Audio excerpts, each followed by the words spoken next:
আপনারা হয়তো এটা জানেন না যে ইজিপ্টের শহর আলেকজান্দ্রিয়া থেকে ৬.৫ কিলোমিটার দূরে সমুদ্রের একদম তলা থেকে ডিপসি ওয়াটার ড্রাইভাররা এমন কিছু খুঁজে পায় যেটা আপনারা কোনোদিনও দেখেননি। এটা তো আমরা সবাই জানি যে পৃথিবীর ৭০% জলে পরিপূর্ণ। এখনো পর্যন্ত এর মধ্যে আমরা ৫% এক্সপ্লোর করতে পারিনি। গভীর সমুদ্রে এখনো এমন কিছু জিনিস লুকিয়ে রয়েছে যেগুলো আজ পর্যন্ত সাধারণ মানুষ নিজের চোখে দেখেনি। আর এগুলোর মধ্যে এমন কিছু রহস্য লুকিয়ে রয়েছে যেগুলো কয়েক হাজার বছর আগে মানুষেরা লুকিয়ে রেখে গেছে। প্রতিনিয়তই ডিপসি ড্রাইভাররা নতুন কিছু ডিসকভারি করেই চলেছে, কিন্তু আমাদের পক্ষে সেগুলো জানা সম্ভব হয়ে ওঠে না। তাই মায়াবাজির এই ভিডিওতে আজ ডিপসি ড্রাইভারদের দ্বারা খুঁজে পাওয়া কিছু অবাক করার মতো জিনিস সম্বন্ধে আলোচনা করব। আপনাদের সকলকে স্বাগতম মায়াবাজির আরও একটি ইন্টারেস্টিং ভিডিওতে। নম্বর 1, আন্ডার ওয়াটার রিভার। আপনাদেরকে যদি বলি যে একটি সমুদ্রের নিচে একটি নদী রয়েছে, তাহলে কি আপনারা বিশ্বাস করবেন? হ্যাঁ, এটা সত্যি। মেক্সিকোর ইরারকাটান পেনিনসুলার স্কুবা ড্রাইভার সমুদ্র তল থেকে এমন একটি জায়গা খুঁজে বের করেছেন যেখানে জলের মধ্যে একটি নদী প্রবাহিত হতে দেখা যায়। সমুদ্রের মধ্যে তৈরি হওয়া এই নদী আসলে হাইড্রোজেন সালফার এর একটি মোটা আস্তরণের জন্য তৈরি হয়েছে। এই জায়গাটিকে স্ট্রেনেটে অ্যাঞ্জেলিওটাও বলা হয়। স্কুবা ড্রাইভারদের মতে উপর থেকে দেখলেই জায়গাটিকে সাধারণ বলেই মনে হয়, কিন্তু প্রায় ৩০ মিটার নিচে যাওয়ার পর থেকে যে দৃশ্য চোখের সামনে আসে সেটা বিশ্বাস করা খুবই মুশকিল। নম্বর 2, জায়ান্টস আইবল। আমেরিকার ফ্লোরিডা সি বিচ খুবই জনপ্রিয় হওয়ার কারণ এখানে জলের সঙ্গে সঙ্গে সি সেলও খুব দেখতে পাওয়া যায়। কিন্তু অক্টোবরের ২০১২ সালে পোম্পনো বিচে একদিন জলের সঙ্গে বিশাল বড় চোখ ভেসে আসে, যেটার আয়তন আমাদের ২ হাতের সমান। এটা দেখে সেখানকার লোকেরা প্রথমে মনে করেছিল হয়তো এটা কোনো সামুদ্রিক রাক্ষসের চোখ। তারা ধারণা করেছিল এটা যে রাক্ষসের চোখ সে হয়তো সি বিচের আশেপাশে ঘোরাঘুরি করছে এবং যে কোনো সময় বিচের উপর উঠে আসতে পারে।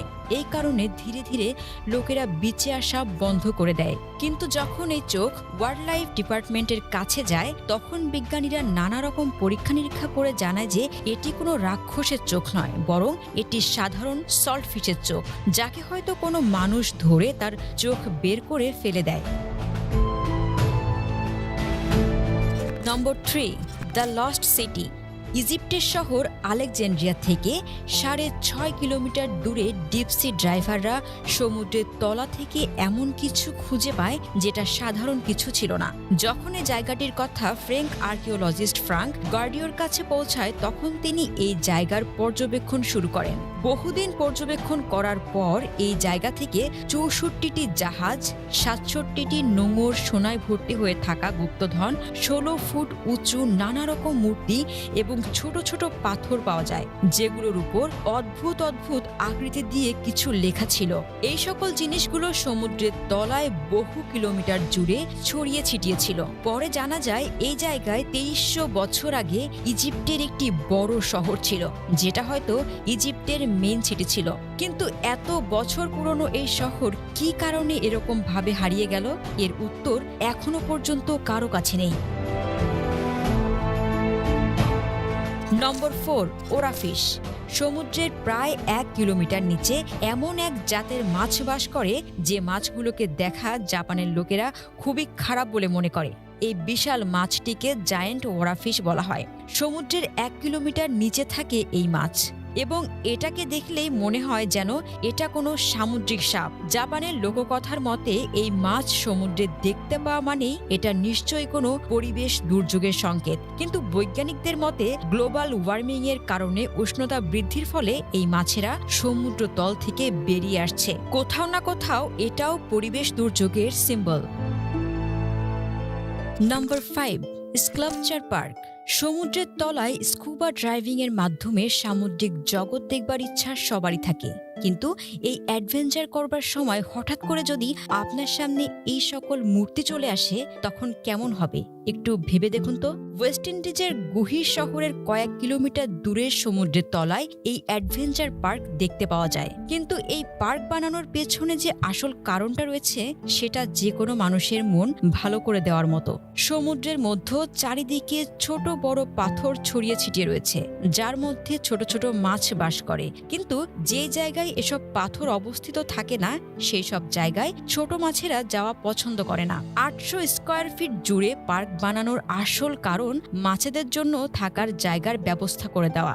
এই আর্টিস্ট বলেন যে এই পার্কটি বানানোর পরে কয়েক লক্ষ মাছ এই জায়গায় এসে থাকা শুরু করেছে। এই পার্কে প্রায় 100রও বেশি মূর্তি দাঁড় করানো রয়েছে, যেটা সমুদ্রের তলা থেকে দেখতে খুবই সুন্দর লাগে। নম্বর 6, ফ্রিলড শার্ক। এই শার্ক সমুদ্রের তলায় থাকা এমন একটি জাতের মাছ যেটাকে দেখতে হয়তো সুন্দর, ঠিক ততটাই ভয়ানকও। এই শার্কের শরীরের কিছুটা অংশ ডাইনোসরের মতো, আবার কিছুটা অংশ সাপের মতো। এর মুখটি দেখতে অবিকল শার্কের মতো হয় এবং এদের শার্কের মতো দাঁতও থাকে, কিন্তু প্রতিটা দাঁতের ডিরেকশন ভেতরের দিকে থাকে। দাঁতের ডিরেকশন ভেতরের দিকে থাকায় যদি কোনো শিকারী মুখের ভেতরে ঢুকে যায় সেটা বাইরে বেরোনোর কোনো প্রশ্নই থাকে না। এরা লম্বায় প্রায় 6 ফুট হয়। 2007 সালে জাপানের একজন জেলে মাছ ধরার সময় তার জালে প্রথমবার এই ধরনের মাছ উঠে আসে। পরিবেশ বিশেষজ্ঞদের মতে সমুদ্রের প্রায় 1 কিলোমিটার নিচে থাকা এই মাছ হয়তো অসুস্থ ছিল, যে কারণে হয়তো সমুদ্রের পানির অনেক কাছে চলে এসেছিল। Number 7, horror statue. আপনাদের মধ্যে যারা হরর মুভি দেখে ভয় পান না তাদেরকে আমি আমেরিকাতে থাকা ক্যাম্প ক্রিস্টাল লেকে একবার হলেও ঘুরে আসতে বলবো, কারণ এই লেকের নিচে বহু পরিচিত horror movie Friday the 13 serial killer Jackson ভুরিসের একটি স্ট্যাচু আপনাদের জন্য অপেক্ষা করছে।